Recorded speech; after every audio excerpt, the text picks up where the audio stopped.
안녕하십니까. 성광그룹 회장이자 청하초등학교 이사장 강태주입니다. 무대 위에서 인사를 하던 남자의 시선이 객석 어딘가에서 멈췄습니다. 그의 표정이 돌처럼 굳어지며 축사가 2초간 끊겼습니다. 10년 전 이혼 서류에 도장을 찍고 영영 잊으려 했던 전처가 300명 학부모 사이에 앉아 있었던 겁니다. 그런데 그보다 더 충격적인 건 따로 있었습니다. 무대 위 재벌회장 옆에 서 있던 10살짜리 소년. 자신과 똑같은 눈매, 오른쪽 귀 아래 점, 길고 가는 손가락. 10년 전 분명히 유산했다고 들었던 아이가 어떻게 저렇게 건강하게 자라 전 남편 옆에 서 있는 걸까요? 그날부터 10년간 묻혀있던 충격적인 진실이 하나씩 드러나기 시작합니다.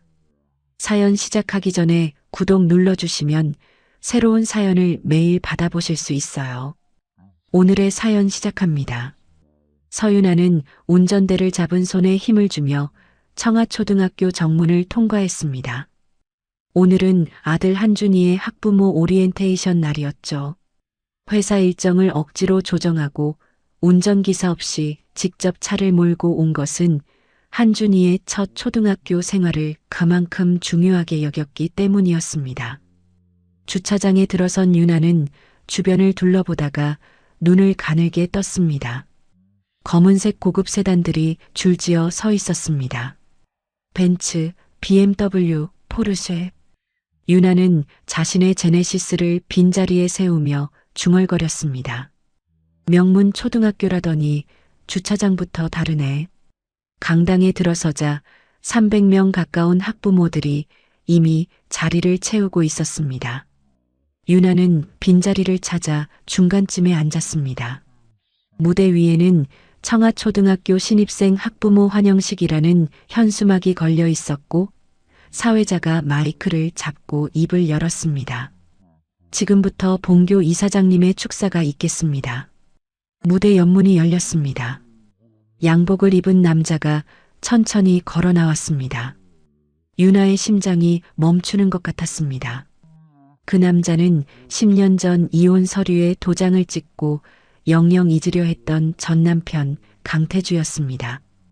윤아의 손이 무릎 위에서 부르르 떨렸습니다.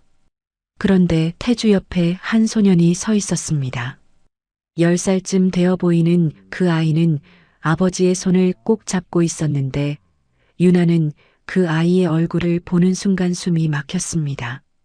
자신과 똑같은 눈매, 오른쪽 귀 아래에 작은 점, 길고 가는 손가락. 태주가 마이크 앞에 섰습니다. 안녕하십니까. 성광그룹 회장이자 청하초등학교 이사장 강태주입니다. 그의 목소리가 강당에 울려 퍼지는 동안 태주의 시선이 객석을 훑었습니다. 그리고 중앙 어딘가에서 멈췄습니다. 윤아와 눈이 마주친 것이었죠. 태주의 표정이 돌처럼 굳었습니다. 축사가 2초간 끊겼습니다. 옆에 서 있던 비서가 낮은 목소리로 속삭였습니다. 회장님? 태주는 정신을 차리고 축사를 이어갔지만 그의 목소리는 눈에 띄게 떨리고 있었습니다. 윤아는 그 틈을 타 자리에서 일어났습니다. 고개를 숙인 채 강당 뒤쪽 출구로 빠져나온 윤아는 복도 벽에 등을 기대고 거칠게 숨을 몰아쉬었습니다. 무대 위에 서 있던 그 소년의 얼굴이 머릿속을 떠나지 않았습니다. 그럴 리가 없어. 윤아는 떨리는 손으로 이마를 짚었습니다. 오리엔테이션이 끝난 후 윤아는 화장실로 들어가 세면대에서 찬물로 얼굴을 씻었습니다. 거울 속 자신의 얼굴이 창백하게 비쳤습니다. 10년 전의 기억이 파편처럼 스쳐 지나갔습니다. 갑자기 쓰러져 병원에 실려갔던 그날 밤, 눈을 떴을 때 시어머니가 했던 말, 아이는 지키지 못했다. 그리고 한 번도 아이의 시신이나 장례를 보지 못한 채 병원에서 퇴원했던 기억. 윤아는 거울을 붙잡고 중얼거렸습니다. 분명히 유산이라고 했잖아. 그런데 어떻게. 그날 밤 유나는 집에 돌아와 한준이를 재운 뒤 서재로 들어갔습니다. 옷장 깊숙한 곳에서 먼지가 쌓인 상자를 꺼냈습니다. 10년 전 이혼 당시의 서류들이 든 상자였죠. 유나는 상자를 열고 서류들을 하나하나 뒤졌습니다. 마침내 시어머니가 건넸던 산부인과 진단서를 찾아냈습니다. 자연유산, 임신 7개월. 유나는 그 종이를 쥔 채 손이 부들부들 떨리는 것을 멈출 수가 없었습니다. 다음 날 오전 유나는 회사에 긴급 휴가를 냈습니다. 10년 전 입원했던 서울 강남의 명성 여성병원을 찾아갔죠. 접수대에서 유나가 말했습니다. 10년 전 이 병원에서 입원했었는데요. 제 의료 기록을 열람하고 싶습니다. 행정실 직원이 컴퓨터를 두드리다가 고개를 저었습니다. 죄송합니다. 해당 기록은 환자 본인 요청에 의해 폐기 처리되었습니다. 유나의 눈이 커졌습니다. 제가요? 저는 그런 요청을 한 적이 없는데요. 기록상으로는 그렇게 되어 있습니다. 그럼 기록 폐기 요청서 사본이라도 보여주세요. 직원이 난처한 표정을 지었습니다. 10년 이상 된 행정서류는 보관 기한이 지났습니다. 더 이상 도와드리기가 어렵습니다. 유나는 병원에서 나와 차에 올랐습니다. 휴대폰을 꺼내 대한산부인과학회 홈페이지를 검색했습니다. 당시 담당 의사였던 김재훈의 이름을 찾았지만 5년 전 캐나다로 이민을 갔다는 정보만 확인할 수 있었습니다. 유나는 휴대폰을 내려놓고 한참을 멍하니 앉아 있었습니다. 그 시각 성광그룹 본사 40층 회장실. 태주는 창밖을 바라보며 어젯밤부터 머릿속을 떠나지 않는 유나의 얼굴을 떠올리고 있었습니다. 10년 전 이혼 직후 어머니에게 물었던 질문이 떠올랐습니다. 어머니, 유나와 아이는 어떻게 됐습니까? 어머니의 대답은 이랬습니다. 그 여자는 아이를 낳다가 아이와 함께 죽을 뻔했어. 하지만 아이만은 살렸다. 그 여자는 회복 후 스스로 떠났고 아이에 대한 권리도 포기했어. 태주는 그 말을 그대로 믿었습니다. 하지만 어제 강당에서 유나를 본 순간 처음으로 의문이 생겼습니다. 태주는 인터폰을 눌렀습니다. 비서실장, 잠깐 들어와. 비서실장 김동현이 들어오자 태주가 말했습니다. 서윤아라는 이름을 조사해. 현재 뭘 하고 있는지, 가족관계는 어떤지. 2시간 후 김동현이 보고서를 들고 왔습니다. 서윤아 씨는 현재 친환경 생활용품 회사 그린라이프의 대표이사입니다. 연매출 300억 규모의 기업을 자수성가로 일궜고요. 7살짜리 아들 한준이가 있는데 아이 아버지는 3년 전 교통사고로 사망했습니다. 태주는 보고서를 받아들고 마지막 장을 펼쳤습니다. 한준이의 사진이 있었습니다. 태주는 그 사진을 한참 들여다보았습니다. 퇴근 후 태주는 자택 서재로 들어갔습니다. 책장 한쪽에서 시우가 갓 태어났을 때의 사진첩을 꺼냈습니다. 출생 당시 병원에서 찍은 사진을 한 장 한 장 넘기다가 한 사진에서 멈췄습니다. 신생아실 유리창 너머로 아기를 안고 있는 어머니 문 회장의 모습이었습니다. 태주는 사진 속 어머니의 표정을 들여다보았습니다. 새 생명을 맞이한 감격이 아니었습니다. 무언가를 쟁취한 승리의 표정. 태주는 사진첩을 덮으며 중얼거렸습니다. 어머니, 그때 대체 무슨 일이 있었던 겁니까? 그날 저녁 성관가 본저. 시우가 저녁 식사를 하다가 할머니 문 회장에게 물었습니다. 할머니, 오늘 학교에서 아빠가 말하다가 갑자기 멈췄어요. 아빠 왜 그랬어요? 문 회장의 손에 들린 숟가락이 멈췄습니다. 피곤하셨나 보다. 밥이나 먹어라. 식사가 끝난 후 문 회장은 서재로 들어가 문을 닫았습니다. 오래된 서류 캐비닛을 열고 깊숙한 곳에서 봉투 하나를 꺼냈습니다. 10년 전 명성 여성병원에 전달했던 기부금 영수증, 그리고 병원장과의 서신 사본. 문 회장은 서류를 확인한 뒤 서랍 깊숙이 다시 넣었습니다. 며칠 후 청아초등학교 운동장. 1학년 한준이가 친구들과 축구를 하다가 넘어져 무릎이 까졌습니다. 한준이가 무릎을 붙잡고 울상을 짓고 있을 때 누군가 다가왔습니다. 4학년 시우였습니다. 시우가 주머니에서 손수건을 꺼내 한준이에게 내밀었습니다. 여기 이거로 닦아. 한준이가 손수건을 받으며 고개를 들었습니다. 고마워요, 형. 시우가 무릎을 꿇고 한준이 옆에 앉았습니다. 괜찮아? 나 시우야. 너는?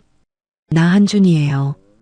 한준이는 왠지 모르게 이 형에게서 친근함을 느꼈습니다.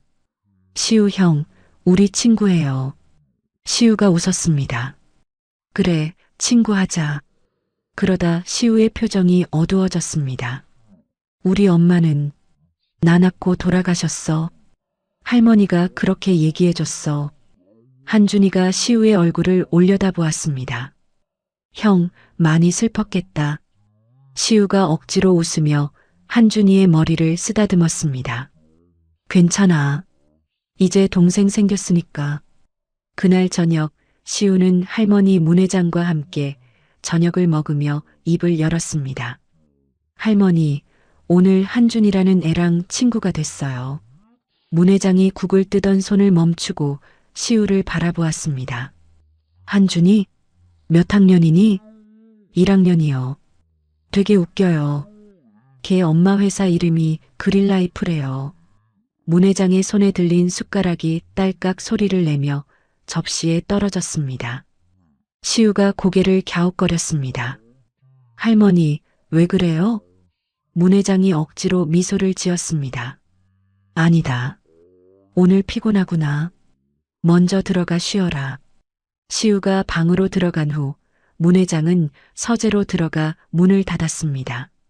휴대폰을 꺼내 성광그룹 경영지원실장에게 전화를 걸었습니다. 청아초등학교 1학년에 서한준이라는 학생이 있어. 가족관계와 배경을 내일 아침까지 조사해서 보고해. 다음 날 아침 문 회장은 서재에서 경영지원실장의 보고서를 받아 읽었습니다. 서한준의 어머니가 서윤아이고 현재 그린라이프 대표라는 내용이 적혀 있었습니다. 10년 전 자신의 며느리였다는 사실. 문 회장의 얼굴이 굳어졌습니다. 문 회장은 곧바로 아들 태주에게 전화를 걸었습니다. 태주야, 당장 시우를 다른 학교로 전학시켜라. 전화기 너머로 태주의 당혹스러운 목소리가 들려왔습니다. 갑자기 왜 그러십니까? 시우가 학교에 잘 적응하고 있는데요. 그 학교에 있으면 안 되는 사람이 있다. 무슨 말씀이십니까? 누가 있다는 겁니까? 문 회장이 대답 없이 전화를 끊었습니다. 태주는 전화기를 내려놓고 창밖을 바라보았습니다. 어머니의 비정상적인 반응. 며칠 전 오리엔테이션에서 본 유나의 얼굴. 두 가지가 머릿속에서 연결되었습니다.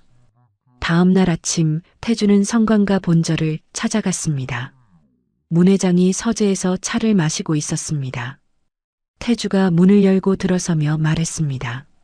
어머니, 시우 전학은 제가 결정할 일입니다. 왜 갑자기 전학을 시키려 하십니까? 문 회장이 찻잔을 내려놓으며 대답했습니다. 그 학교에 좋지 않은 사람이 있다고 했잖니. 좋지 않은 사람이 누굽니까? 구체적으로 말씀해 주십시오. 문 회장이 고개를 돌려 창밖을 바라보았습니다. 태주는 어머니가 눈을 피하는 것을 보았습니다. 무언가를 숨기고 있다는 확신이 들었죠. 태주가 자리에서 일어서며 말했습니다. 전학은 시키지 않겠습니다. 앞으로 시우에 관한 일은 저와 먼저 상의해 주십시오. 태주가 나간 뒤 문 회장은 혼자 중얼거렸습니다. 그 여자가 여기까지 따라왔어. 10년 전처럼 처리해야 하나. 한편 유나는 과거의 진실을 파헤치기 위해 움직이기 시작했습니다. 10년 전 시댁 생활을 도왔던 가사도우미 박순덕을 수소문했죠. 며칠간의 추적 끝에 박순덕이 경기도 이천의 한 요양원에서 생활하고 있다는 것을 알아냈습니다. 치매 초기 판정을 받은 상태였습니다. 유나는 요양원을 찾아가 면회를 신청했습니다. 요양원 정원 벤치에서 박순덕을 만났습니다. 박순덕은 처음에 유나를 알아보지 못했습니다. 유나가 조심스럽게 말했습니다. 저 기억하세요? 10년 전에 성광가에서 일하셨잖아요. 박순덕이 유나의 얼굴을 한참 들여다보다가 손을 덜덜 떨며 움켜쥐었습니다. 자금마님? 유나의 눈이 커졌습니다. 네, 맞아요. 저 유나예요. 박순덕이 고개를 좌우로 흔들며 중얼거렸습니다. 마님이 아기를 데려갔어요. 자금마님 자는 사이에 새벽에 까만 차가 왔어요. 병원에서 데리고 온 거예요. 유나의 심장이 쿵쾅거렸습니다. 휴대폰을 꺼내 녹음 버튼을 눌렀습니다. 어머니가 아기를 데려갔다고요? 언제요? 어디서요? 하지만 박순덕은 금세 혼란스러워하며 다른 이야기를 시작했습니다. 오늘 점심에 뭐 먹지? 된장찌개 먹고 싶은데. 요양원 직원이 다가와 말했습니다. 면회 시간이 끝났습니다. 유나는 녹음 파일을 저장한 뒤 발길을 돌렸습니다.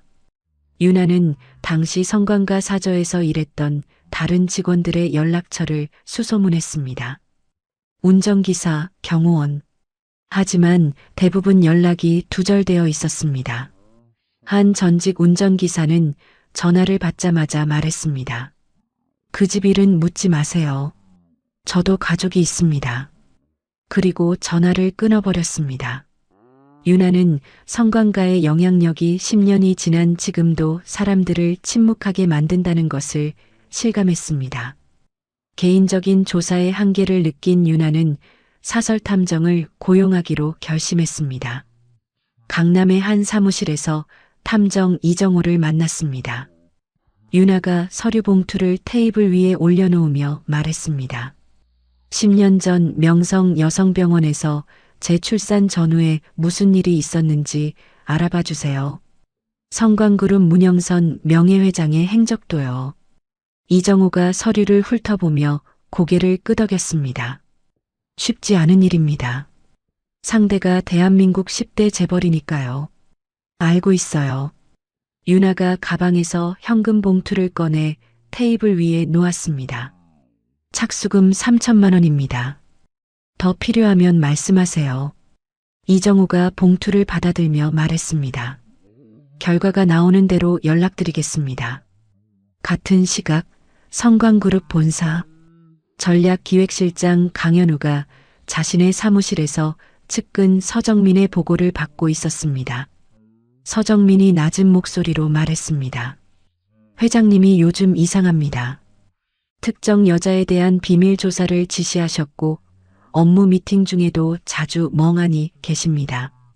어제는 명예회장님과 크게 언쟁도 하셨고요. 현우가 턱을 괴며 물었습니다. 특정 여자? 누군데? 서윤아라는 여자입니다. 그릴라이프 대표이고 10년 전 회장님의 전 부인이었습니다. 현우의 눈이 번뜩였습니다. 형의 전처라고? 네. 지금 회장님 비서실에서 그 여자에 대한 자료를 수집하고 있는 것 같습니다. 현우가 의자에 등을 기대며 말했습니다. 형의 동선을 계속 파악해 무슨 자료를 요청하는지 낱낱이 기록하고. 서정민이 고개를 숙였습니다. 알겠습니다. 현우는 10년 전 형의 이혼 사건 경위를 다시 조사하기 시작했습니다. 첩의 아들이라는 이유로 어머니 문 회장에게도 형 태주에게도 늘 2인자 취급을 받아왔던 현우였습니다. 형의 약점이 될 만한 것을 찾으면 이를 이용해 자신의 입지를 강화할 수 있다고 계산했죠. 열흘 후 탐정 이정호가 첫 번째 보고서를 가져왔습니다. 유나는 카페에서 보고서를 받아 읽었습니다. 이정호가 설명했습니다. 10년 전 윤아 씨가 입원해 있던 명성 여성병원에 문 회장 명의로 3억 원의 기부금이 입금됐습니다. 그 직후 특정 의료 기록이 수정된 정황이 있어요. 윤아의 손이 떨렸습니다. 그리고요? 같은 날 밤 병원 VIP 출구에서 신생아를 아는 일행이 검은색 세단에 탑승했다는 당시 경비원의 익명 증언을 확보했습니다. 윤아는 보고서를 읽으며 자신의 아이가 살아있었다는 사실을 거의 확신했습니다. 시어머니가 아이를 빼돌린 뒤 자신에게는 유산이라고 거짓말한 것이죠.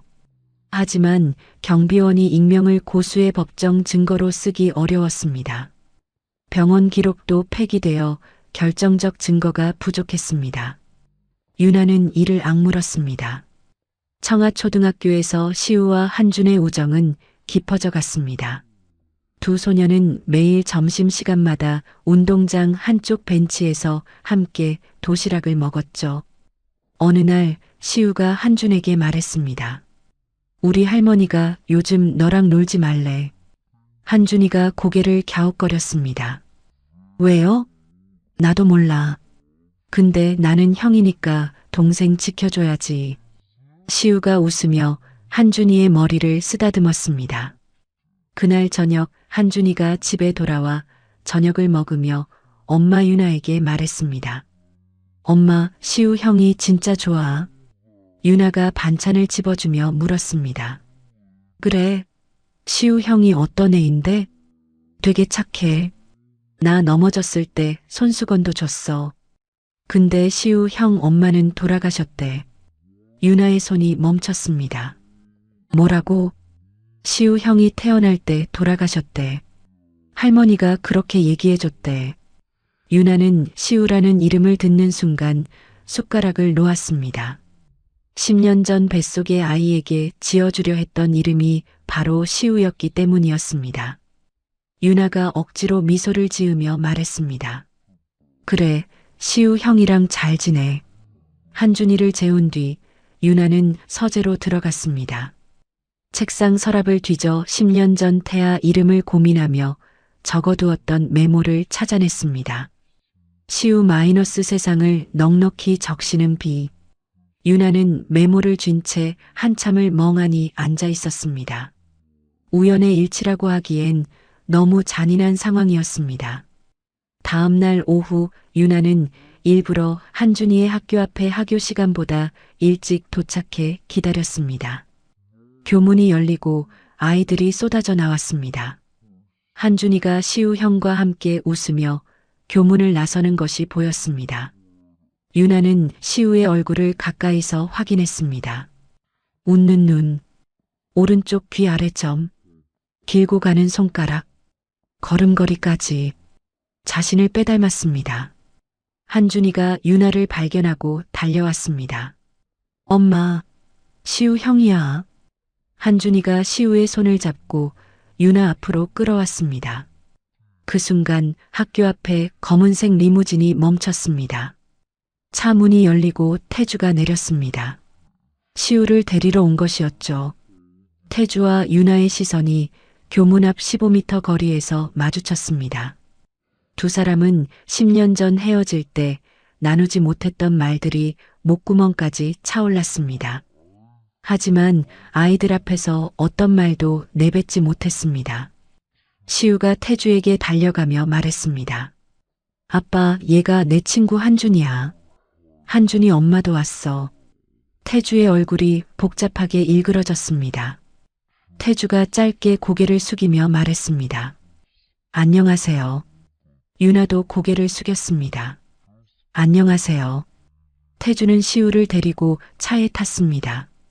리무진이 출발하기 전 태주가 백미러로 윤아를 한 번 더 바라보았습니다. 윤아는 리무진이 떠난 뒤에도 한참 동안 그 자리에 서서 시우가 사라진 방향을 바라보았습니다.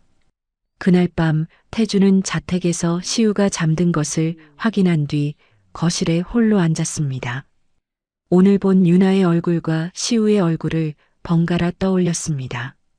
두 사람의 닮은 점들, 눈매, 귀 아래 점, 손가락 모양. 우연이 아닐 수 있다는 생각이 들었습니다. 태주는 휴대폰을 들어 개인적으로 신뢰하는 보안업체에 전화를 걸었습니다. 10년 전 명성 여성병원 관련 자료를 찾아주시오. 무슨 수를 써서라도. 교문 앞에서 태주와 마주친 지 3일 후 늦은 저녁이었습니다. 유나는 회사에서 야근을 마치고 지하 주차장으로 내려갔습니다. 차에 시동을 걸려는 순간 조수석 창문을 두드리는 사람이 있었습니다. 유나가 고개를 돌리자 창 너머로 낯익은 얼굴이 보였습니다. 성광그룹 전략기획실장 강현우. 태주의 이복 동생이었죠. 현우가 손에 든 갈색 서류 봉투를 흔들며 말했습니다. 잠깐 이야기 좀 할 수 있을까요? 유나는 경계심을 품으면서도 차에서 내렸습니다. 여기서 무슨 일이세요? 조용한 데서 얘기하고 싶습니다. 서 대표님한테 도움이 될 겁니다. 유나는 잠시 망설이다가 현우를 근처 24시간 카페로 데려갔습니다. 카페 구석자리에 마주 앉자 현우가 봉투를 열었습니다. 테이블 위에 서류 뭉치가 펼쳐졌습니다. 현우가 서류를 가리키며 말했습니다. 성광그룹의 비자금 장부 사본입니다. 지난 10년간 조성된 3천억 원 규모의 비자금 내역이에요. 그리고 이건 우리 어머니가 정치인, 검찰, 언론인에게 뿌린 로비 자금 내역서입니다. 유나가 서류를 집어들며 물었습니다. 왜 저한테 이걸 주는 거죠? 이걸로 우리 어머니를 무너뜨리실 수 있습니다. 유나가 서류에서 눈을 떼고 현우를 똑바로 바라보았습니다. 왜 친어머니를 무너뜨리려고 해요? 현우가 씁쓸하게 웃었습니다. 저는 첩의 아들입니다. 어머니는 평생 저를 불순한 피라고 대했어요. 형만 후계자로 키웠고 저는 늘 2인자였죠.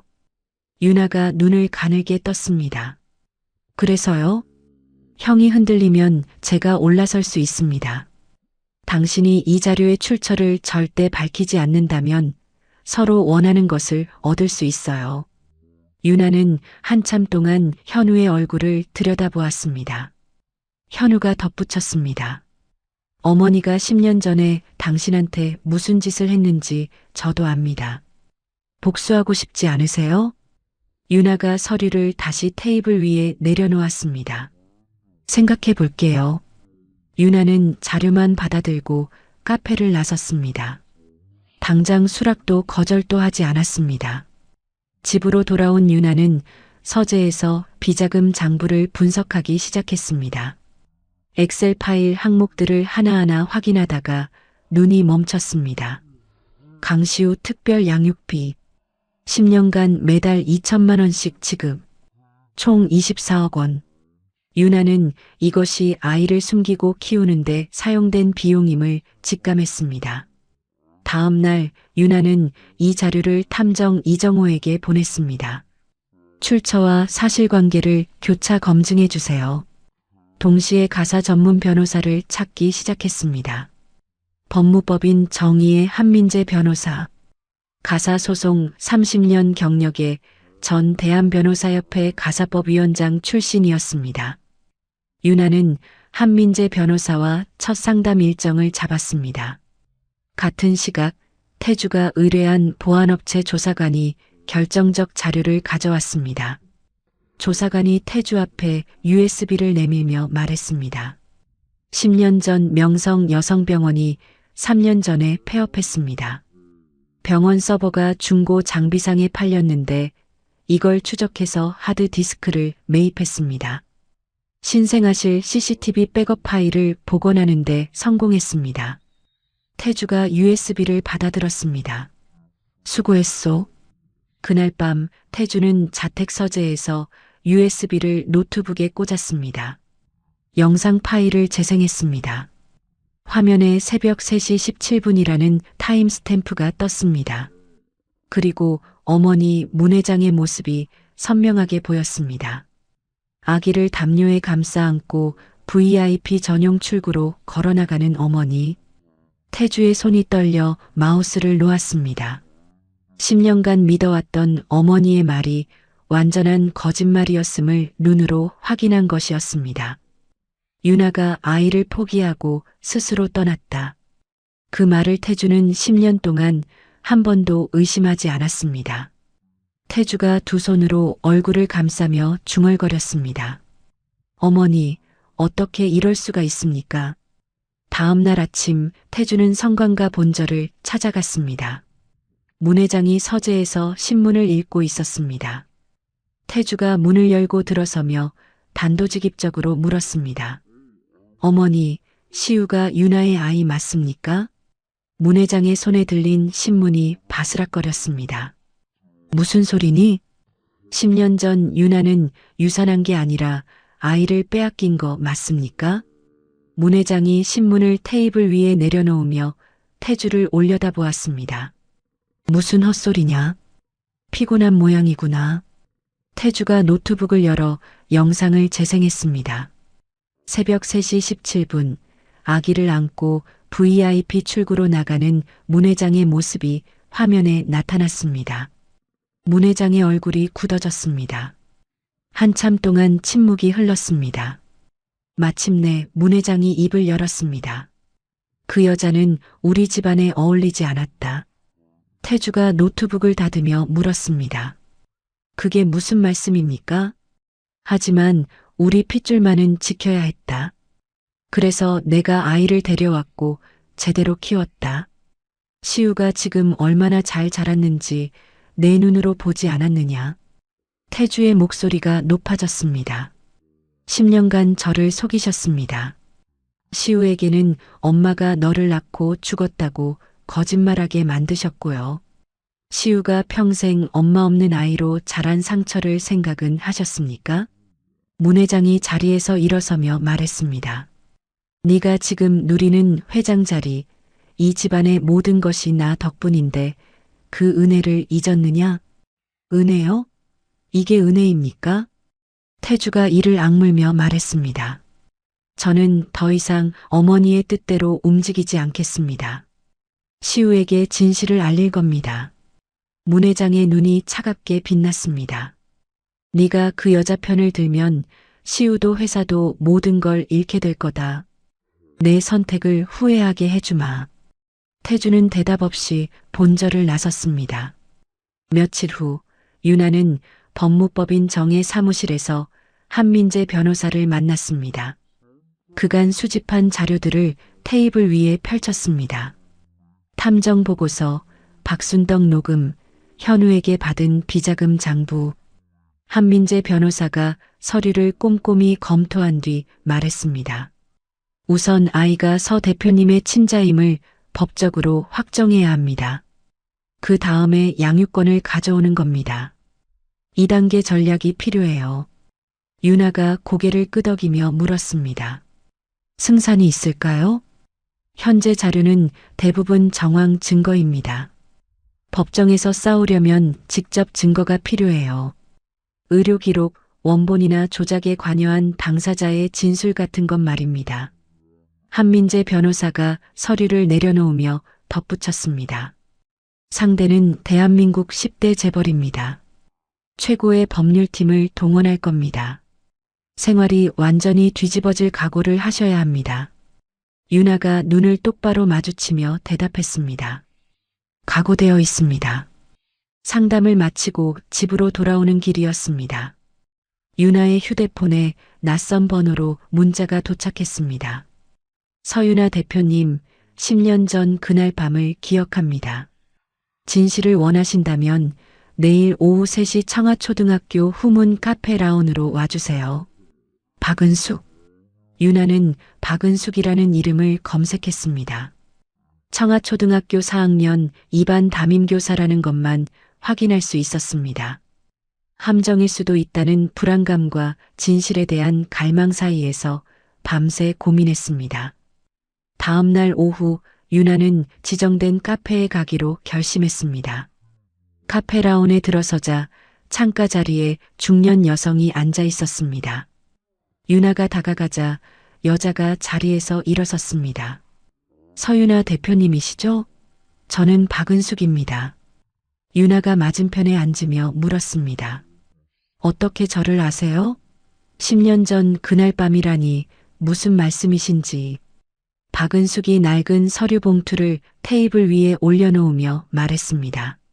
저는 10년 전 명성 여성병원 산부인과 간호사였습니다. 서 대표님의 출산에 직접 참여했어요. 윤아의 눈이 커졌습니다. 뭐라고요? 그날 밤 문 회장님이 병원장과 담당 의사를 불렀습니다. 아이를 자신이 데려가겠다고 했어요. 저는 의료 기록을 정상분만해서 유산으로 수정하라는 병원장의 지시를 직접 들었습니다. 윤아의 손이 떨리기 시작했습니다. 박은숙이 봉투를 윤아 쪽으로 밀며 말했습니다. 당시 저는 갓 취직한 신입 간호사였어요. 입을 열었다가는 매장당했을 겁니다. 비겁하게 침묵했지만 양심의 가책에 원본 기록 사본을 몰래 복사해서 10년간 보관해 왔습니다. 윤아가 떨리는 손으로 봉투를 열었습니다. 안에는 2장의 서류가 들어 있었습니다.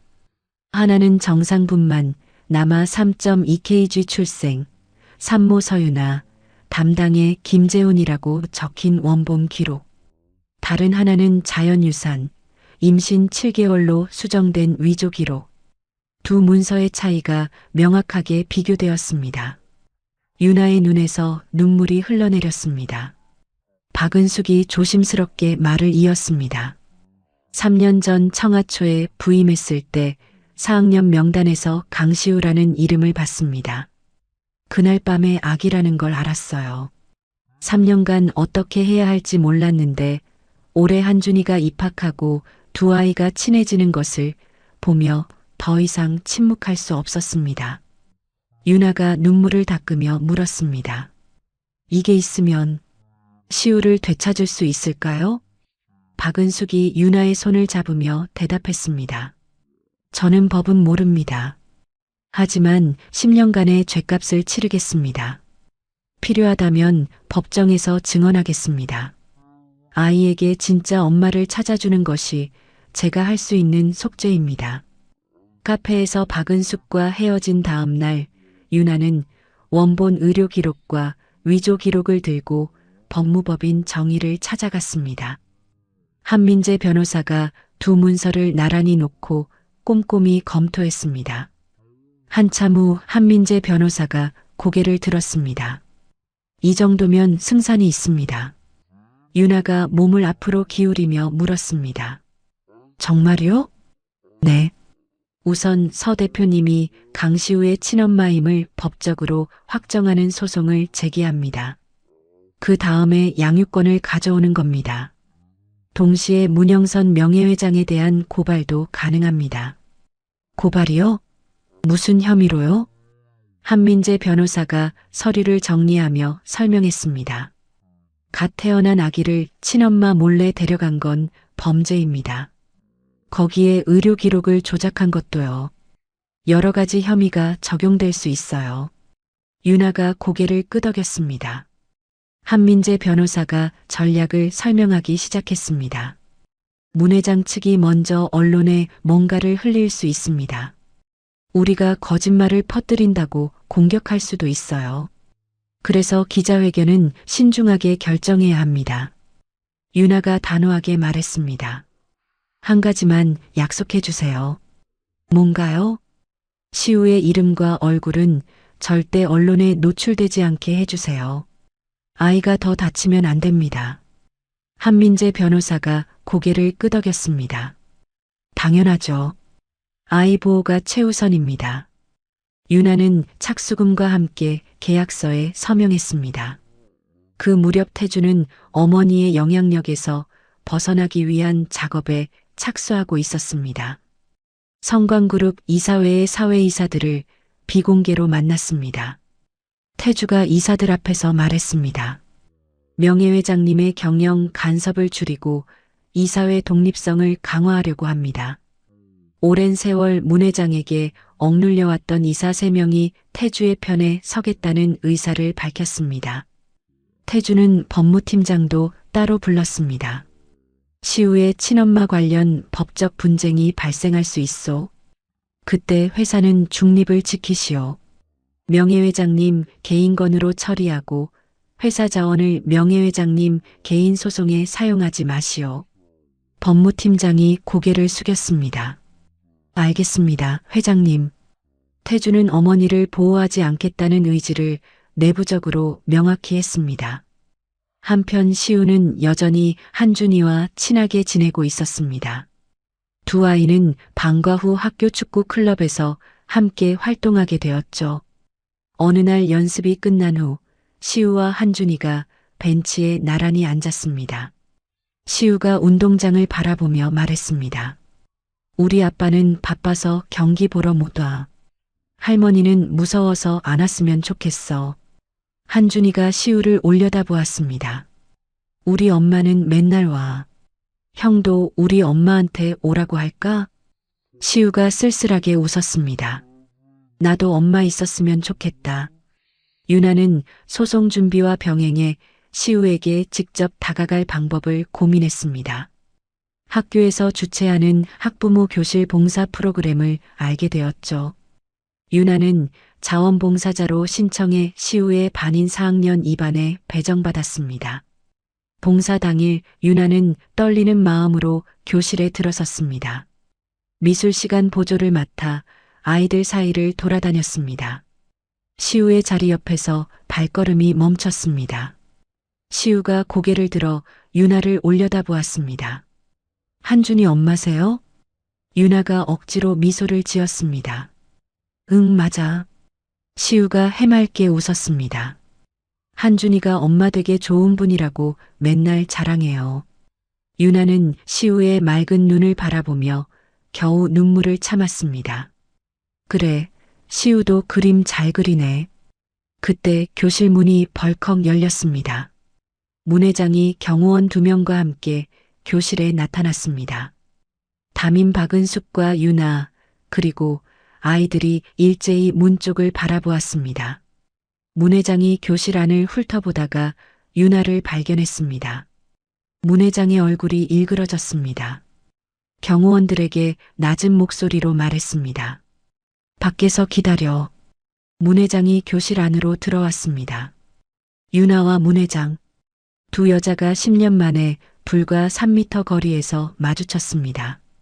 박은숙이 두 사람 사이에 끼어들며 말했습니다. 교실에서는 아이들이 있으니 조용히 해주십시오.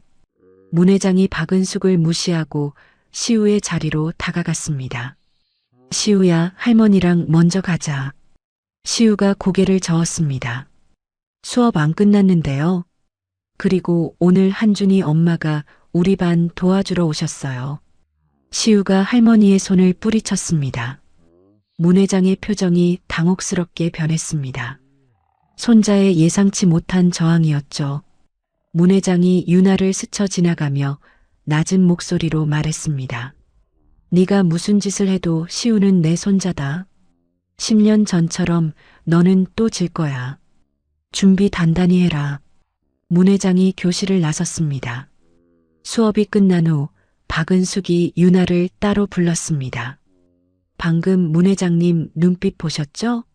저분은 수단과 방법을 가리지 않을 겁니다. 서 대표님도 조심하셔야 합니다. 유나가 고개를 끄덕이며 대답했습니다. 알고 있습니다. 하지만 물러서지 않을 겁니다. 그날 밤 유나는 한준이를 재우고 홀로 거실 소파에 앉았습니다. 시우의 웃는 얼굴이 떠올랐습니다. 할머니 손을 뿌리치던 그 작은 저항, 그리고 나도 엄마 있었으면 좋겠다던 말. 유나는 휴대폰을 들어 한민재 변호사에게 전화를 걸었습니다. 변호사님, 소송 바로 시작합니다. 한민재 변호사가 대답했습니다. 알겠습니다. 상대 측이 먼저 언론에 뭔가를 흘릴 수 있습니다. 그때 대응 기자회견 준비도 해두겠습니다. 시우의 이름과 얼굴은 철저히 보호하는 방향으로요. 부탁드립니다. 일주일 후 서울가정법원에 소송 서류가 접수되었습니다. 서윤아가 강시우의 친엄마임을 확인해 달라는 내용이었죠. 같은 날 문 회장 측 홍보팀이 먼저 보도자료를 냈습니다. 악의적 허위 주장에 대해 법적 대응하겠다. 언론에서 기사가 쏟아지기 시작했습니다. 성광그룹 명예회장, 신생아 관련 의혹. 10년 전 재벌가에서 무슨 일이? 윤아 측 변호사 한민재는 문 회장 측의 선제 발표에 대응해 그 다음날 기자회견을 열었습니다. 프레스센터 회견장에 기자들이 가득 찼습니다. 한민재 변호사가 마이크 앞에 섰습니다.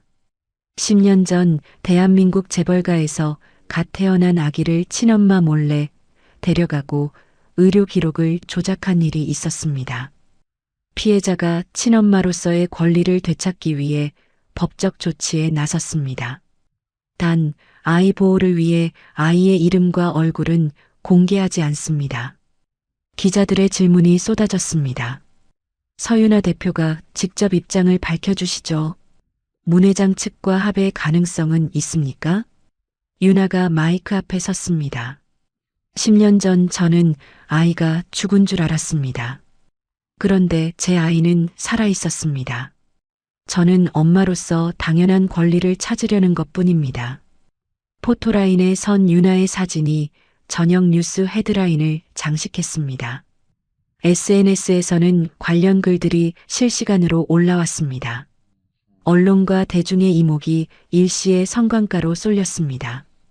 그날 밤 성광가 본저 문 회장이 서재에서 TV 뉴스를 시청하고 있었습니다. 화면에 윤아의 얼굴이 나왔습니다. 문 회장이 리모컨을 집어던졌습니다. 측근들에게 소리쳤습니다. 그 여자가 감히 나를 상대로 전쟁을 선포했어.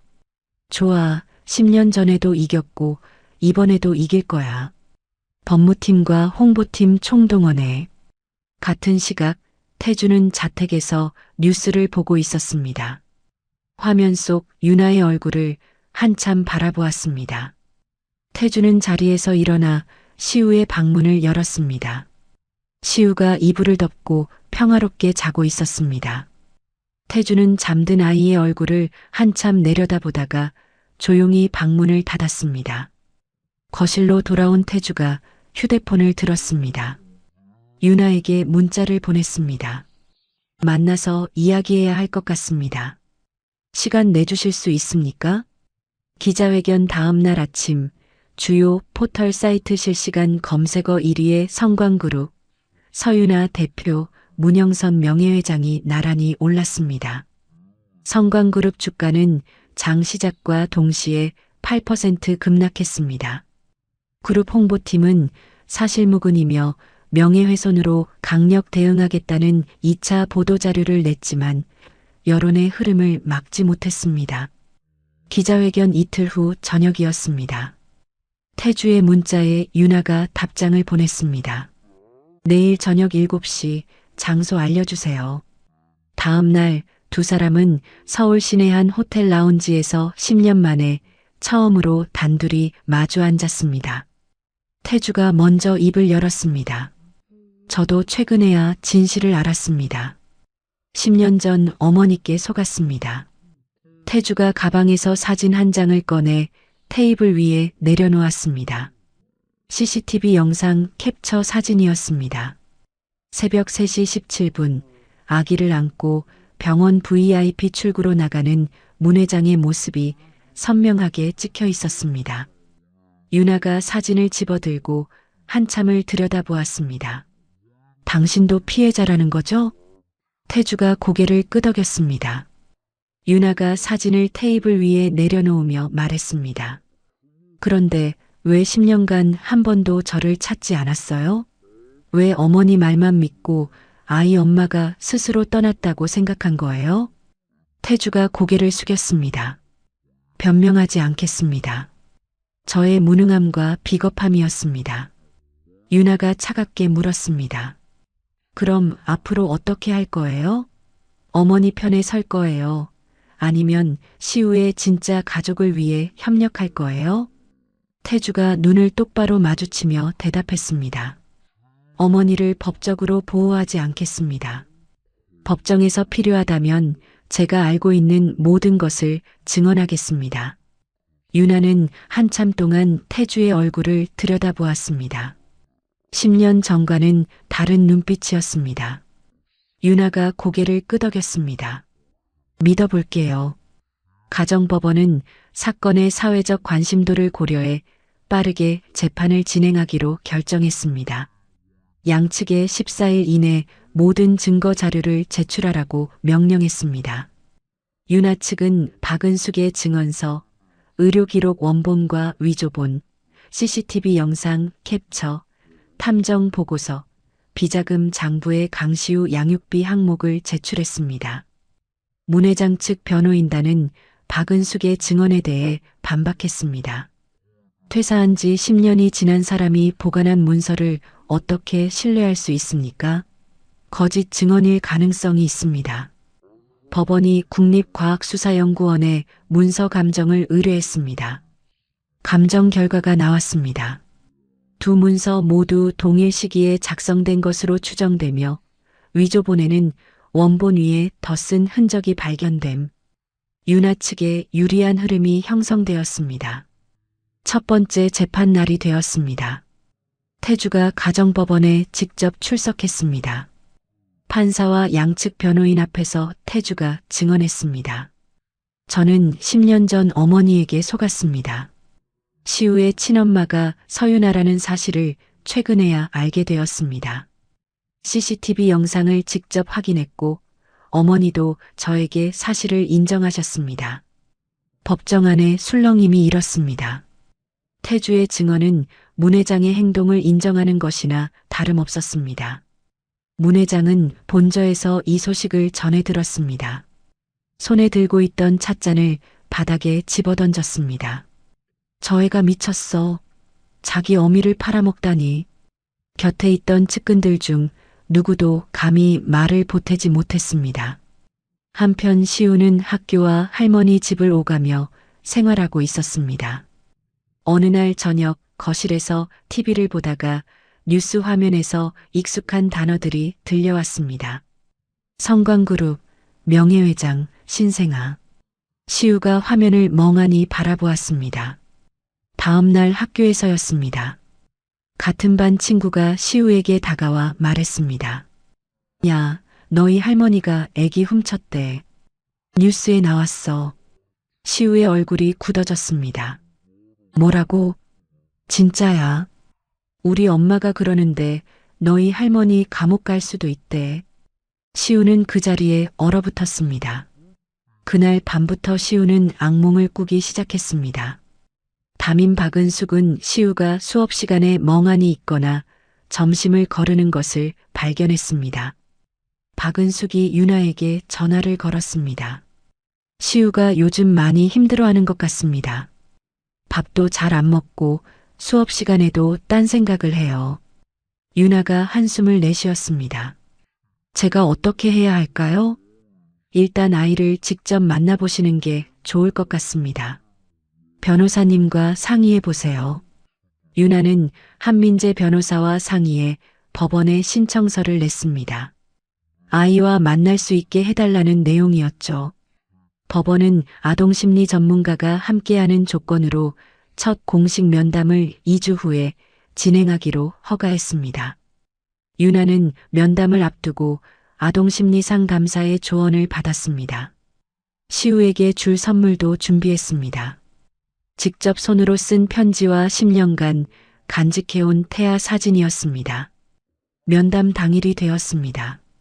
서울가정법원 별관의 아동 면접실, 파스텔톤 벽지와 장난감이 놓인 아늑한 공간이었습니다. 유나와 시우가 처음으로 엄마와 아들로서 마주 앉았습니다. 심리 전문가가 옆에서 조용히 지켜보았습니다. 유나가 떨리는 목소리로 입을 열었습니다. 시우야, 미안해. 네가 태어났을 때 널 지켜주지 못해서 정말 미안해. 시우는 말없이 유나를 바라보았습니다. 한참 후 시우가 물었습니다. 진짜 제 엄마예요? 응, 진짜야. 시우의 눈에 눈물이 고였습니다. 할머니가 엄마는 저 낳고 하늘나라 같다고 했는데. 그럼 할머니가 거짓말한 거예요? 유나가 시우의 손을 잡았습니다. 할머니가 너를 너무 사랑해서 그런 거야. 하지만 엄마는 살아있었고 네가 살아있는 줄 몰랐어. 시우가 억눌렸던 감정을 터뜨리며 울음을 쏟아냈습니다. 그럼 왜 10년 동안 안 찾아왔어요? 왜 이제야 온 거예요? 유나의 눈에서도 눈물이 흘러내렸습니다. 엄마는 네가 죽은 줄 알았어. 만약 살아있는 걸 알았다면 하루도 안 기다렸을 거야. 이건 내 잘못이 아니야. 엄마 잘못도 아니야. 유나가 시우를 꼭 안았습니다. 시우는 처음에는 몸을 뻣뻣하게 굳혔습니다. 하지만 서서히 유나의 품에 기대며 한참을 흐느꼈습니다. 면담 후 심리 전문가가 법원에 의견서를 제출했습니다. 아이가 친엄마에 대해 거부감보다 혼란과 그리움이 섞인 상태입니다. 천천히 만남을 늘려가면 관계를 만들어갈 수 있을 것으로 판단됩니다. 이 의견서는 유나 측에 결정적으로 유리한 자료가 되었습니다. 최종 재판 일주일 전이었습니다. 문 회장 측 변호인단이 합의를 제안했습니다. 양육권은 아버지 강태주가 유지하되 서유나 씨가 한 달에 2번 아이를 만날 수 있도록 하겠습니다. 유나가 고개를 저었습니다. 10년간 아이를 빼앗은 상황을 그대로 유지하자는 건 받아들일 수 없습니다. 재판으로 가겠습니다. 최종 재판 날이 되었습니다. 판사가 모든 증거와 증언을 검토한 뒤 결정을 내렸습니다. 서유나가 강시우의 친엄마임을 확인합니다. 양육권을 서유나에게 넘기되 아이의 마음을 위해 1년간 천천히 진행합니다. 처음 6개월은 주말에만 엄마와 지내고 다음 6개월은 주중에도 함께 지내는 시간을 늘립니다. 이 기간 동안 아버지 강태주와 어머니 서유나가 함께 아이의 생활 변화를 도와주십시오. 판사가 이어서 말했습니다. 문영선에 대해서는 갓난아기를 친엄마 몰래 데려간 일, 의료 기록을 조작한 일 등의 혐의로 검찰에 넘깁니다. 법정에서 이 결정을 들은 문 회장의 얼굴이 창백해졌습니다. 문 회장이 변호사에게 속삭였습니다. 항소해. 변호사가 고개를 저으며 대답했습니다. 승산이 났습니다. 법정을 나서는 유나 옆으로 태주가 다가왔습니다. 미안합니다. 10년 전에도 지금까지도 앞으로 아이를 위해 최선을 다하겠습니다. 유나가 태주를 바라보며 말했습니다. 미안하다는 말은 시우에게 해주세요. 그리고 1년간 잘 협력합시다. 유나가 걸음을 옮겼습니다. 법원 정문 밖에서 한준이가 이모와 함께 기다리고 있었습니다. 한준이가 유나를 발견하고 달려왔습니다. 엄마. 한준이가 유나의 손을 잡았습니다. 유나가 한준이의 머리를 쓰다듬으며 말했습니다. 한준아, 이제 시우 형이랑 진짜 가족이 될 거야. 한준이의 눈이 반짝였습니다. 진짜요? 시우 형이 우리 집에 와요? 유나가 웃으며 고개를 끄덕였습니다. 응, 이제 우리 셋이 가족이야. 법원 판결 3주 후 1년간 천천히 양육권을 넘기는 첫 단계가 시작되었습니다. 시우가 처음으로 유나의 집에서 주말을 보내게 되었죠. 금요일 저녁 시우가 작은 캐리어를 끌고 현관에 들어섰습니다. 한준이가 달려와 시우의 손을 잡았습니다. 시우 형? 내 방에 형 침대 놨어. 시우가 어색하게 웃었습니다. 진짜? 보여줘. 두 아이가 방으로 뛰어갔습니다. 유나는 현관에 서서 아이들의 뒷모습을 바라보았습니다. 10년 만에 아들이 집에 온 것이었습니다. 눈물이 핑 돌았지만 꾹 참았습니다. 첫 주말은 순조롭게 지나갔습니다. 시우와 한준이는 함께 레고를 조립했습니다. 저녁에는 셋이 나란히 소파에 앉아 만화 영화를 보았죠. 시우가 한준이에게 속삭였습니다. 너희 집 진짜 좋다. 할머니 집은 너무 커서 혼자 있으면 무서웠어. 한준이가 시우의 팔을 잡으며 말했습니다. 이제 형은 혼자 아니야. 나랑 같이 있으면 돼. 일요일 저녁 시우를 할머니 집으로 돌려보냈습니다. 다음 날 월요일 아침이었습니다. 한준이가 평소와 달리 이불 속에서 나오지 않았습니다. 유나가 방문을 열고 들어갔습니다. 한준아, 학교 가야지. 한준이가 이불을 뒤집어 쓴 채 대답했습니다. 배 아파. 오늘 쉴래? 유나가 한준이의 이마를 짚어보았습니다. 열은 없었습니다. 유나가 이불을 살짝 걷으며 물었습니다. 어디 아픈 거 아니지? 엄마한테 얘기해봐. 한준이가 고개를 돌리며 엄마의 눈을 피했습니다. 유나는 무언가 이상함을 느꼈지만 일단 등교를 설득했습니다. 그날 오후 유나는 담임 선생님에게 전화를 걸었습니다. 선생님, 혹시 요즘 한준이한테 무슨 일 있나요? 담임 선생님이 한숨을 내쉬며 대답했습니다. 사실 저도 걱정이었어요. 요즘 한준이가 쉬는 시간에 혼자 있는 경우가 많아졌어요. 점심도 혼자 먹고 있고요. 유나의 가슴이 철렁 내려앉았습니다. 며칠 후였습니다. 한준이가 옷이 흙투성이인 채로 집에 돌아왔습니다. 유나가 현관에서 한준이를 맞으며 물었습니다. 한준아, 왜 이래? 무슨 일 있었어? 한준이가 고개를 숙인 채 대답하지 않았습니다. 유나가 무릎을 꿇고 한준이의 얼굴을 들여다보았습니다. 엄마한테 말해봐. 무슨 일이야? 한준이의 눈에서 눈물이 뚝뚝 떨어졌습니다. 애들이 엄마가 재벌 아들 빼앗은 여자래. 유나의 얼굴이 굳어졌습니다. 한준이가 흐느끼며 말을 이었습니다. 도둑년 아들이라고 불러. 오늘은 운동장에서 밀었어. 유나가 한준이를 꼭 안았습니다. 미안해, 한준아. 엄마가 미안해. 다음 날 유나는 학교에 찾아갔습니다. 담임 선생님과 교감 선생님을 만났습니다. 유나가 단호하게 말했습니다. 제 아들이 학교에서 폭력을 당했습니다. 국가의 학생들을 처벌해 주시고 다시는 이런 일이 없도록 해주세요. 교감 선생님이 난처한 표정을 지으며 대답했습니다. 학교폭력심의위원회 절차를 밟아야 합니다. 양쪽 학생 면담부터 하겠습니다. 유나가 물었습니다. 가해 학생이 누구입니까? 교감 선생님이 잠시 망설이다가 대답했습니다. 4학년 남학생 3명입니다. 유나는 나중에 알게 되었습니다. 그 학생들의 부모가 모두 학교재단 주요 후원자라는 사실을요. 악성 소문은 학부모 단체 카카오톡 채팅방으로 퍼져나갔습니다.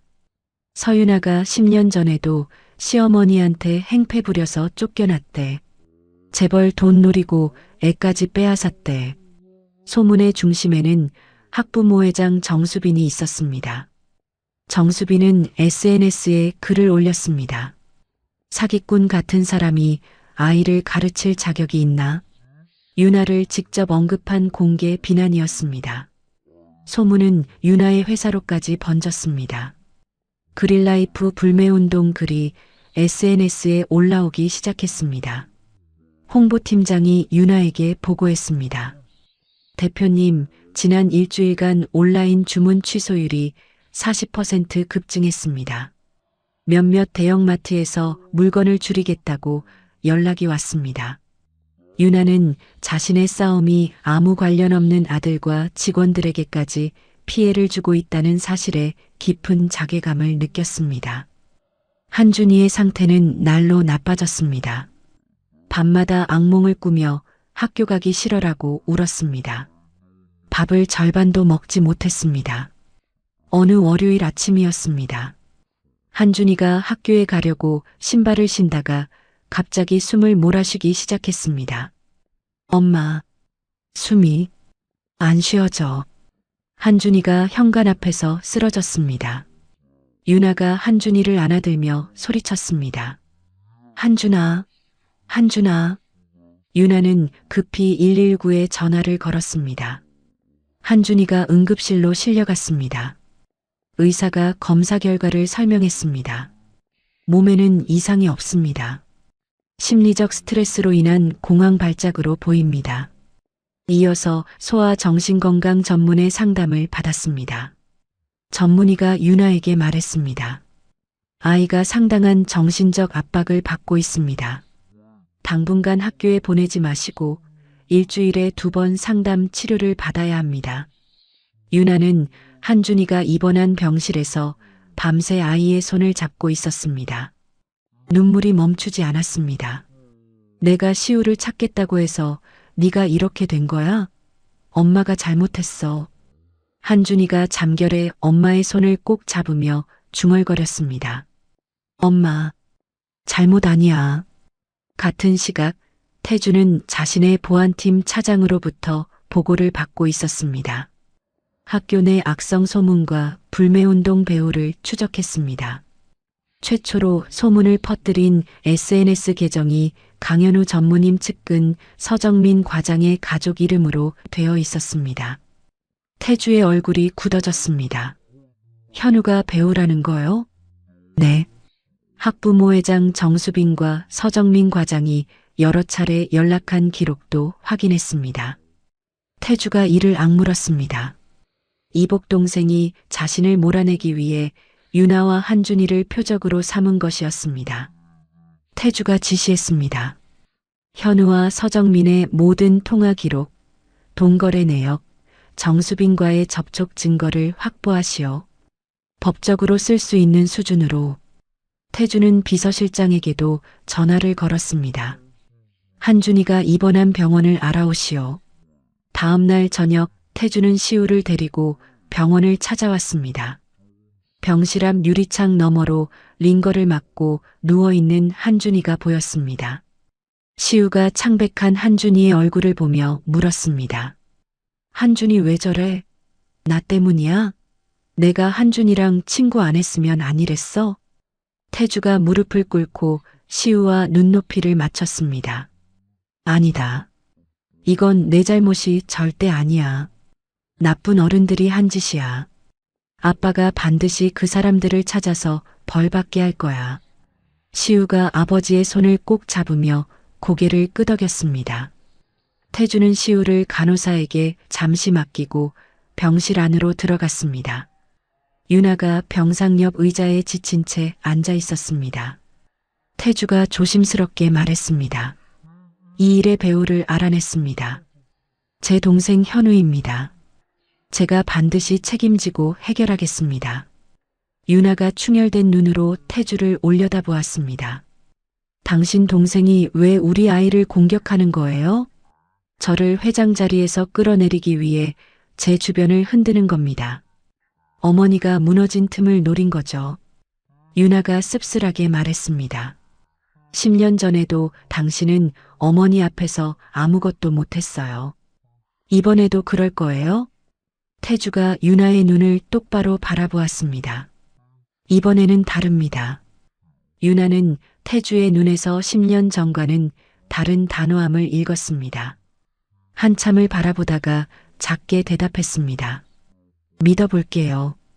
한준이를 지켜주세요. 태주가 고개를 끄덕이고 병실을 나섰습니다. 시우가 아버지에게 달려왔습니다. 아빠, 나도 한준이 보고 싶어. 태주가 시우의 손을 잡고 병실로 들어갔습니다. 시우가 침대 옆으로 다가가 한준이의 손을 잡았습니다. 한준아, 형이야. 빨리 나와. 우리 또 축구하자. 한준이가 눈을 살짝 떴습니다. 시우를 알아보고 약하게 미소 지었습니다. 유나는 두 아이의 모습을 바라보았습니다. 창밖으로 고개를 돌려 눈물을 훔쳤습니다. 병원 방문 다음 날부터 태주는 본격적으로 움직이기 시작했습니다. 성광그룹 보안팀과 외부 전문업체를 투입해 현우와 측근 서정민의 이메일, 메신저, 동거래 기록을 집중적으로 분석했습니다. 10일간의 조사 끝에 결정적 증거들이 나왔습니다. 현우가 SNS에서 활동하는 사람에게 500만 원을 보내며 서윤아 관련 나쁜 내용 만들어달라고 요청한 메시지. 학부모 회장 정수빈에게 성광그룹 납품 계약 보장해주겠다고 약속한 녹음 파일. 태주는 증거들을 확인하며 이를 악물었습니다. 동시에 윤아도 움직이고 있었습니다. 탐정 이정우를 통해 정수빈의 과거를 조사했죠. 이정우가 보고서를 가져왔습니다. 정수빈 씨가 3년 전 자기 사업이 망할 위기에 처했을 때 강현우 전무한테 5억 원을 빌렸습니다. 아직 갚지 못해서 약점이 잡혀 있는 상태입니다. 윤아가 고개를 끄덕였습니다. 그래서 현우 말을 들을 수밖에 없었군요. 태주는 확보한 모든 증거를 정리해 성광그룹 이사회 긴급 소집을 요청했습니다. 소집 전날 밤이었습니다. 태주가 현우를 본사 회장실로 불렀습니다. 현우가 들어오자 태주가 말했습니다. 이건 내 마지막 기회다. 스스로 그만두고 외국으로 떠나라. 그러면 경찰에 넘기지는 않겠다. 현우가 비웃으며 대답했습니다. 형은 너무 순진해. 어머니가 감옥에 가도 이 회사는 결국 내 거야. 태주가 눈을 가늘게 떴습니다. 그게 내 대답이냐? 응, 내 대답이야. 현우가 돌아서서 회장실을 나갔습니다. 이사회 당일이 되었습니다. 15명의 이사진이 회의실에 모였습니다. 태주가 대형 화면에 증거 자료들을 띄우며 설명하기 시작했습니다. 전략기획실장 강현우가 회사 돈을 빼돌리고 뇌물을 주고 악성 소문을 퍼뜨리는데 관여한 증거입니다. 화면에 메시지 캡처, 송금 내역, 녹음 파일 내용이 차례로 나타났습니다. 태주가 말을 이었습니다. 강현우를 즉시 자리에서 내보내고 검찰에 넘길 것을 제안합니다. 현우가 자리에서 벌떡 일어났습니다. 이건 조작이야. 형이 나를 몰아내려고 꾸민 거라고. 사회이사 중 한 명이 차갑게 말했습니다.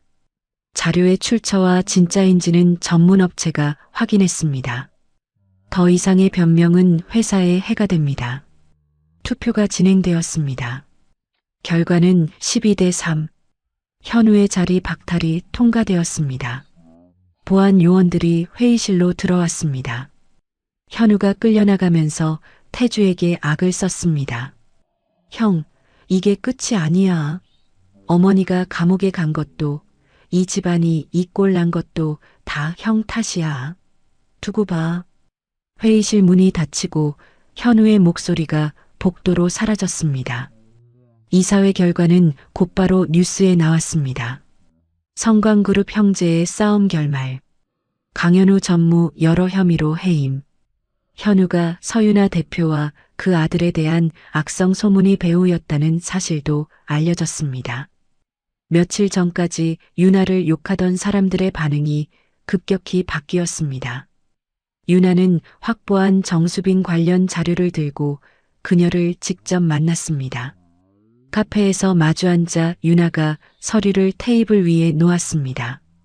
현우한테 빌린 돈, 그리고 당신이 앞장서서 소문 퍼뜨린 증거 다 갖고 있어요. 이대로면 같이 처벌받을 겁니다. 정수빈의 얼굴이 창백해졌습니다. 그게. 하지만 조건이 있어요. 정수빈이 떨리는 목소리로 물었습니다. 무슨 조건이요? 청아초등학교 학부모 전체 앞에서 공개 사과하세요. 그리고 한준이한테 직접 사과하세요. 그러면 경찰에 넘기지 않겠습니다.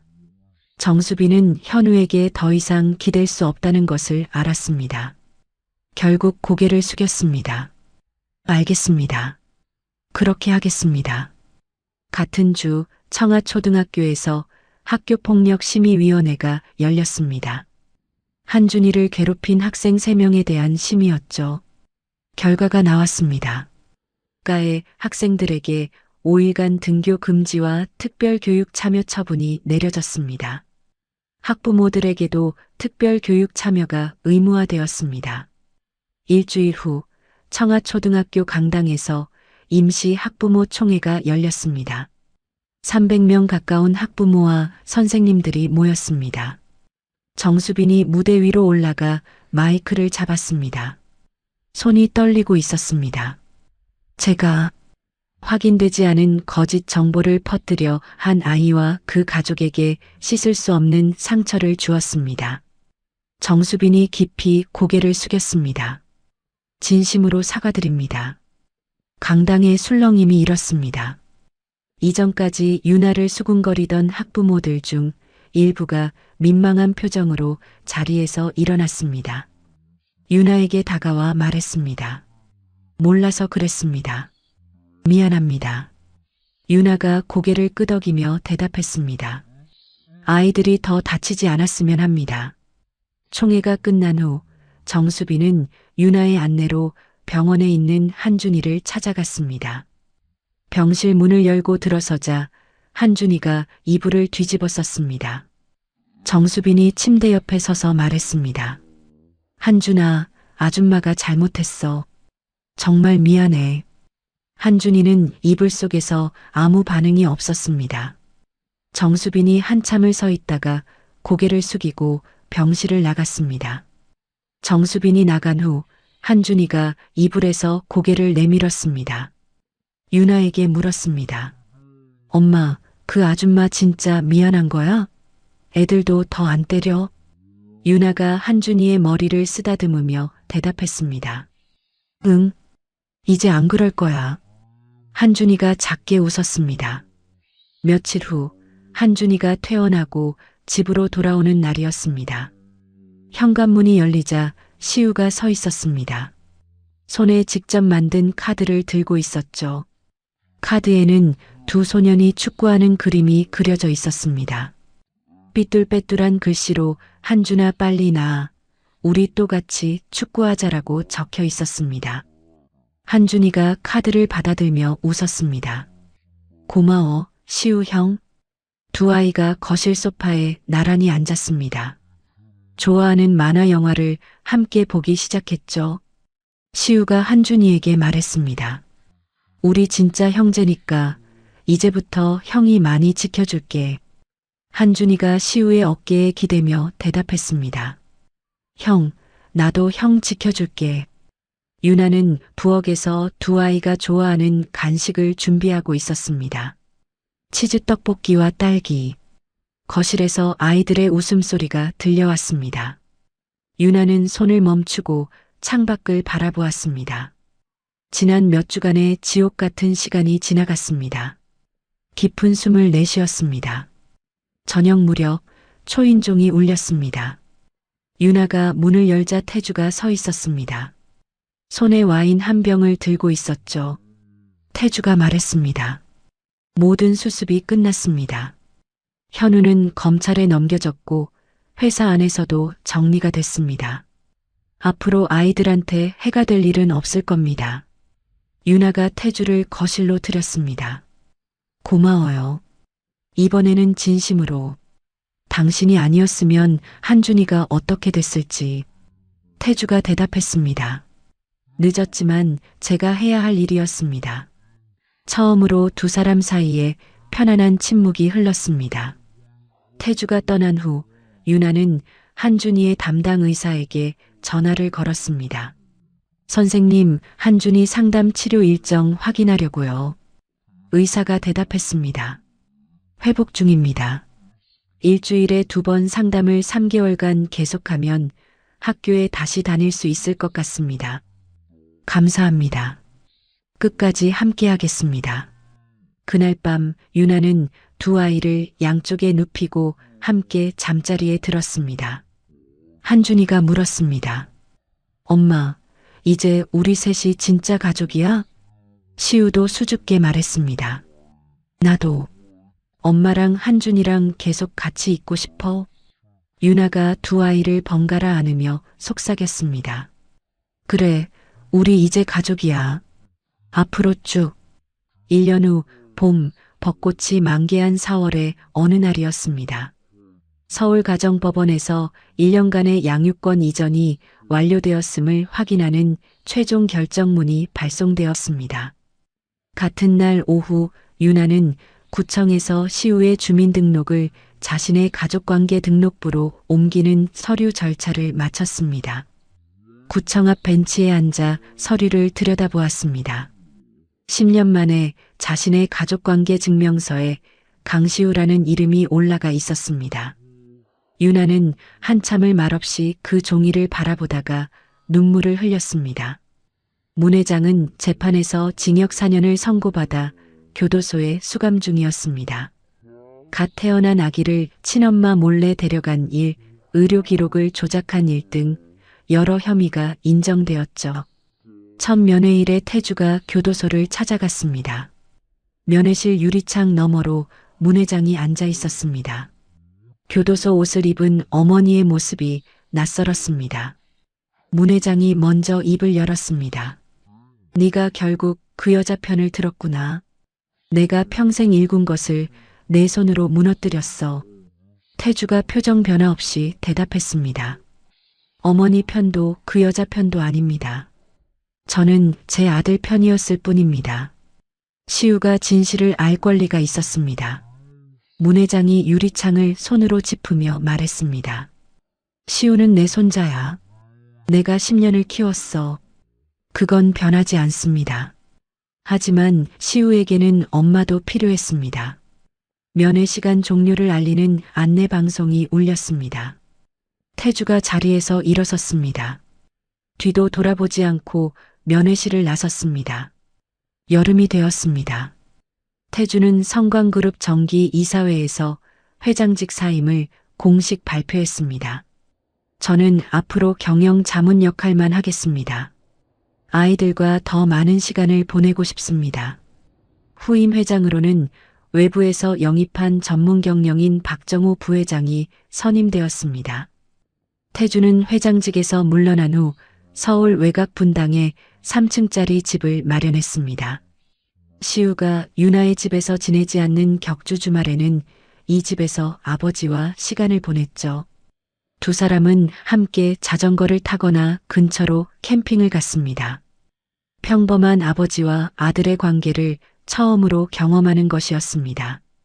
유나는 그릴라이프를 성공적으로 운영하며 사업을 키워나갔습니다. 연매출 500억 돌파 기념식에서 새로운 사업 계획을 발표했습니다. 홀로 아이를 키우는 엄마들을 돕기 위한 회사 세컨드 스프링 설립이었습니다. 유나가 마이크 앞에서 말했습니다. 제가 받은 상처를 다른 엄마들은 받지 않았으면 합니다. 시우와 한준이는 같은 학교에서 나란히 진급했습니다. 시우는 5학년, 한준이는 2학년이 되었죠. 두 아이는 학교 축구팀에서 함께 뛰었습니다. 시우는 공격수, 한준이는 중간에서 공을 연결하는 역할을 맡았습니다.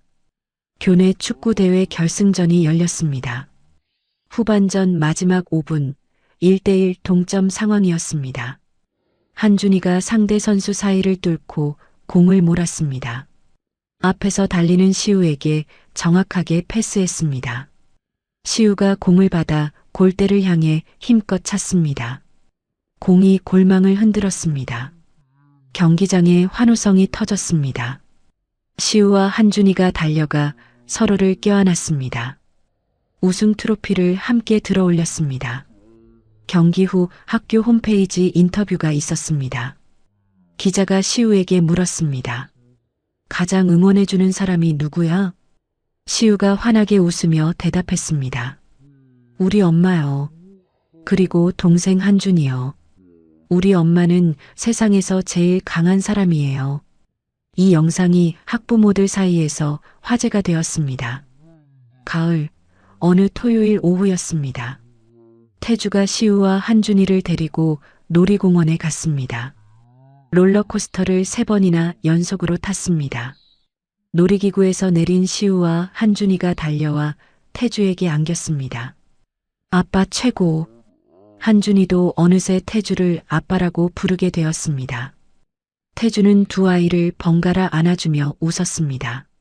놀이공원 벤치에 앉아 아이스크림을 먹었습니다. 태주가 휴대폰으로 셋이 함께 찍은 사진을 유나에게 보냈습니다. 세 사람이 활짝 웃고 있는 모습이었습니다. 유나가 집에서 그 사진을 보며 전화를 걸었습니다. 아이들 재밌어해요? 태주가 웃으며 대답했습니다. 네, 정말 좋아합니다. 고마워요. 박은숙은 청아초등학교에서 계속 선생님으로 일하며 시우와 한준이를 지켜보고 있었습니다. 어느 날 방과 후 우연히 학교 앞에서 유나와 마주쳤습니다. 박은숙이 말했습니다. 아이들이 정말 밝아졌어요. 10년 전 그날 밤 제가 용기를 냈어야 했는데 늦게라도 바로잡을 수 있어서 다행입니다. 유나가 박은숙의 손을 잡았습니다. 선생님이 아니었으면 저는 아직도 시우가 죽은 줄 알았을 거예요. 선생님의 용기가 우리 가족을 만들어줬어요. 정말 감사합니다. 두 여자는 한참 동안 말없이 서로를 바라보며 고개를 끄덕였습니다. 한준이는 3개월간의 상담 치료를 마치고 완전히 회복했습니다. 학교 생활에도 다시 잘 적응했죠. 담임 선생님이 유나에게 전화를 걸어왔습니다.